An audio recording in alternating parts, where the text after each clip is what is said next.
नमस्कार। स्वागत है आप सबका हमारे चैनल पे। 5000 साल की सनातन संस्कृति वाले इस देश ने 74 साल स्वतंत्र राष्ट्र के रूप में पूरा किया है और आप सबको हार्दिक शुभकामनाएं। अब मैं अपने द्वारा स्कूल में दिए गए भाषण को शेयर करने जा रही हूँ, जिसमें बताया गया है कि क्यों भारत को विश्व गुरु कहते हैं। कृपया इसे अंत तक जरूर देखें। आज भारत न सिर्फ एशिया महाद्वीप बल्कि पूरे विश्व में सबसे सफल और सबसे लोकतांत्रिक गणतांत्रिक देश आज है। आज पूरे विश्व में भारत की स्वीकार्यता बढ़ रही है। आपने देखा होगा कि एक देश है जो पूरी दुनिया में महामारी फैला के जीतना चाहता है और एक भारत है जो पूरी दुनिया में उसी महामारी की दवा देकर सबको साथ लेके चलने की बात कर रहा है। क्योंकि भारत एक जीवंत परंपरा है, वो एक राष्ट्र के साथ साथ एक विचार है, एक विस्तार है और एक संस्कार है जो दूसरों को हराने के लिए ऐसे ही काम नहीं करता जो हमारे कुछ पड़ोसी देश करते हैं।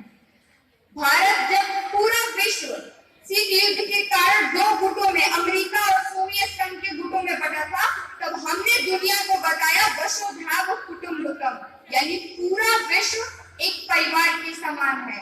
भारत एकम सद्विप्रभुता वदंती में विश्वास करता है। भारत सर्वे भवन्तु सुखिनः में विश्वास करता है।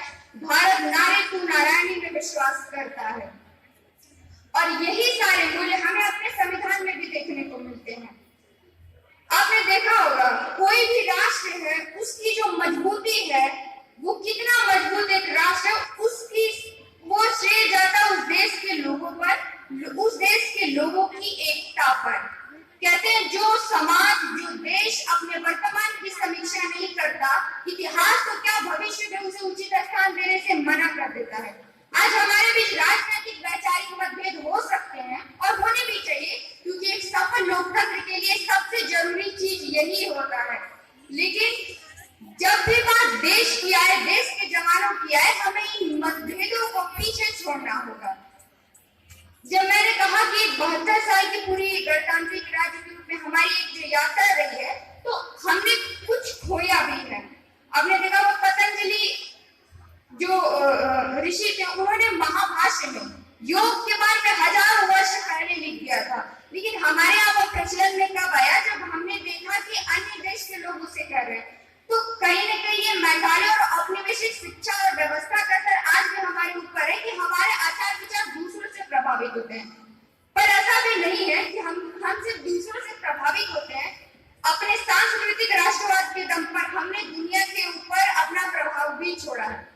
जब हम गाय, तुलसी, नीम, बरगद की पूजा करते थे, पेड़ की पूजा करते थे, सूर्य की पूजा करते थे, तो यही पश्चिमी देश हमें प्रिमिटिव ट्राइबल सोसाइटी कहते थे। लेकिन आज जितने भी आप नेशनल कॉन्फ्रेंस देखें, इंटरनेशनल कॉन्फ्रेंस, उसमें इन्हीं सारी चीजों को बचाने की बात की जा रही है। जब हम आयुर्वेद की बात करते थे तो हमें कहा जाता था क्या बात करते हो, पेड़ पौधा और ये पत्ती खाने से कोई ठीक होगा। लेकिन आज आप देखिए कोरोना के समय में इम्यूनिटी बढ़ाने के लिए लोग वापस आयुर्वेद की तरफ जा रहे हैं। तो हमने दुनिया को बहुत कुछ दिया और इसीलिए इल्मा इकबाल का एक शेर है, यूनान, मिस्र, रोमा सब मिट गए जहां से, अब तक मगर बाकी है नामो निशा हमारा।